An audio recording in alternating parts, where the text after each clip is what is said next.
On this episode of the O2 Garage, it's the start of a brand new season, number 7. So make sure you check out the last 6 because there's some absolute awesome stuff in it.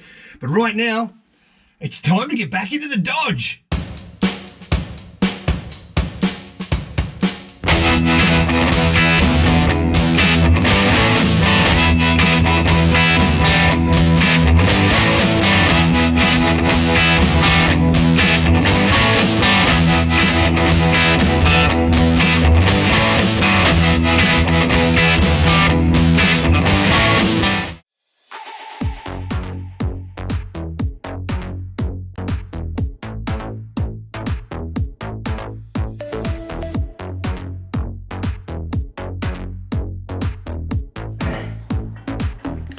In case you're wondering why I've just paused, this is really heavy, gearbox is heavy, and this is heavy, so I just got to wiggle them in.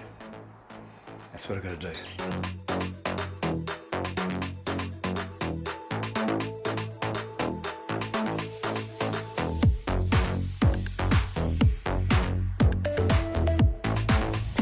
Well, it took a little while, but it's back together now. Engine, gearbox, clutch, cover plate, the whole lot's back in. I've even got the starter motor in there ready to go. What we now need to do is the biggest part of this build is to put this in the truck. And I think we might have a few more issues yet to sort out, but I'm crossing my fingers that it's smooth sailing from here. So let's get in.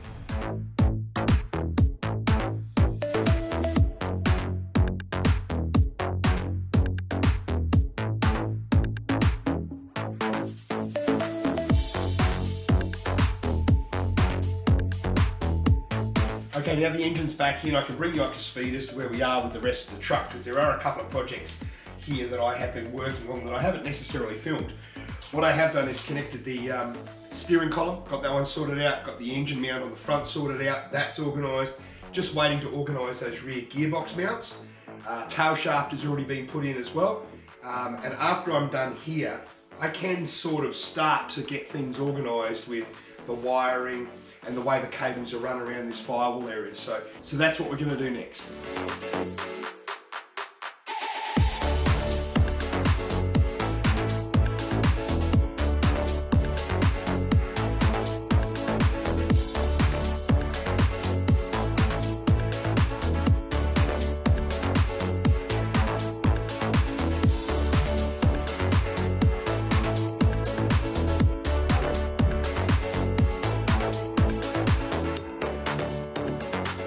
Alright, well now the engine's in. It's been about a week or so since I've done that. Let me tell you, bring up the speed of what else I've done. I've run all the wiring, I've fixed up some of the little holes and problems in the floor. I've reinstalled the fuel tank. I've got the gearbox mounts finally on. I've got the tail shaft finally collected. I've got the exhaust manifold down pipes, get those words right Jason, off being fixed right now. I've started working on the wiring, getting things working. So far I've managed to get the horn working, and I've got something else working, I don't know what it is. I've got the clutch master cylinder about to go in as well, and I've got a bit of a problem with the distributor. So let me tell you about what's going on there. So let me tell you what's gone wrong with the distributor. When we put the engine in, we used that crane to put it in. It had the chain at the back, and the chain was actually rubbing against the distributor body without me knowing, because I didn't take the distributor out. The factory points distributor has now got a bent housing. The aluminium housing, the chain, the weight of the engine has just bent it slightly. And it's bent it in a way that it will only fire on cylinders 3 and 5. It will miss on the rotation because it's slightly off center. So I need to get another distributor. So I've ordered an electronic distributor. That's on its way to us right now. So whilst that's going on, what I'm going to do is just tidy up things like the firewall here, give that a bit of a clean just to make sure that heads in the right direction, and also do the work on the interior. That's where we're going now. Okay, so let me bring you up to speed. The inside of the truck is pretty original. There's a lot of really good stuff going on in there, a lot of really good truck stuff, a lot of good patina, and we've got an awesome seat we're going to put in there, black, it looks really good. We do have to put a few things like a radio and some seat belts and stuff like that, but what we also have to do is prep out the floor. Now, what have I got in my hand here? Freebies. These are freebies. This is actually offcuts from a house that has just had some carpet laid locally, and I managed to score the offcuts, and it's like a dark charcoal. It's not black, but it actually looks pretty good. It smells pretty new. So what we're going to do is we're going to cut this up. We're going to put it on every single flat surface we can inside that, make it look like $1 million, and we're going to do it right now.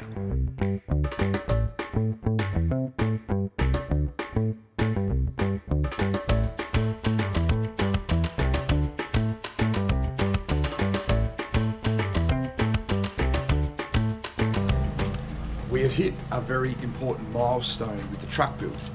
You saw me a bit earlier on putting in the tail shaft. That's in, it's going to work. We're going to be able to connect it up to the diff. The length of it is perfect. But what I've also just done is I've just connected the cab back to the chassis through the 4 mounts.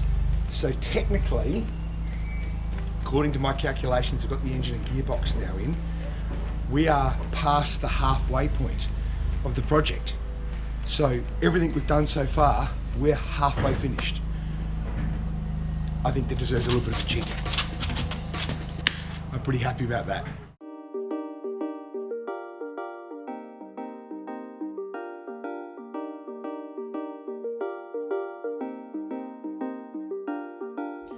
All right, so this ugly looking thing here is actually the handbrake, and you pull it up and it sort of comes up and makes the handbrake come on, but I've actually broken a bolt off just here. I don't know if you can see that in there. And what I need to do is I need to just hit that with a little bit of a tack and just tack that to the metal on the outer side just to hold that in place.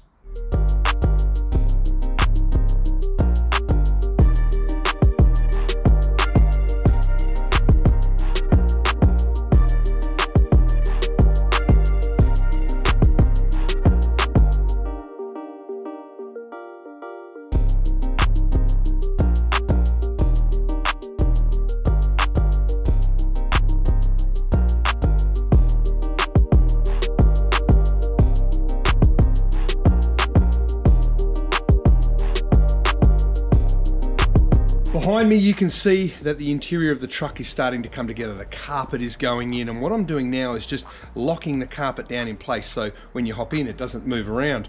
And it's very hard to get fitted carpets for a Dodge or an International, so most of the times you just have to do a one-off piece.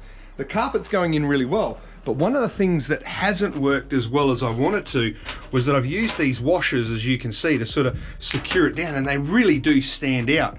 I don't like the look of that. But what I've also done is then gone and revised the washers with a smaller washer system, which is sort of black, that I've used a texture on. Have a look at that. And you can't really see it over there. It looks really good as opposed to this that stands out. So let me show you how I did that.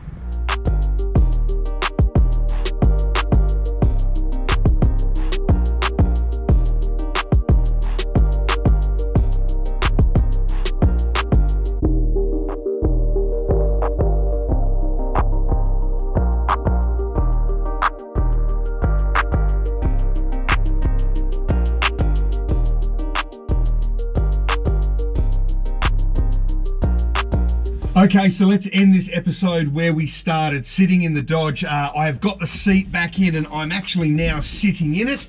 And I'll tell you what, the seating position for me, I'm 6'2". I'm a big unit. The steering wheel is in good position. The side of the door here for my elbow rest, you know, how you going, wind it down. I'll have a burger and 3 fries, please. That's absolutely perfect. I can see the VDO gauges, and the shifter is exactly as I remember to Adam, a blue one. I might need to put a bit of a head pad back here, so I'll have a think about what I'm going to do there, because that's a bit of a headache maker. But have a look at this. The seat's in, the carpet's in. We really are at a point where we're ready to start it up, finish the mechanicals, and put the front panels on it. And that's what we're going to do in the next episode. But just remember, this is the beginning of season 7. So if you've not seen season 6 and 5 and all the others, there's some cool cars. There's a Suzuki Swift GDI, there's a AU Falcon, an EF Falcon, an old Jeep truck, a Bedford, a Lexus. There's all sorts of stuff. There's some crazy crap we've been playing around with, so do us a favor, head back into the archives and have a bit of a look at. And if you're not already, subscribe. Hit subscribe after this video and become part of the O2 Garage family, because we've come 7 seasons so far and we've got a long way to go.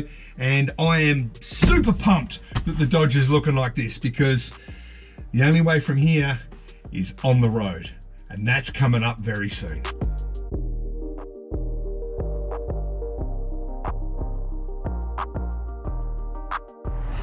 So that's the end of the episode, as you can see, but did you notice the little logo that came up as well? Because we've got a brand new sponsor on, that's right. We've got the Port Wakefield Wreckers on board now, helping us out with parts, advice, guidance, and everything else in between. So there'll be plenty more trips to their yard in the episodes coming up.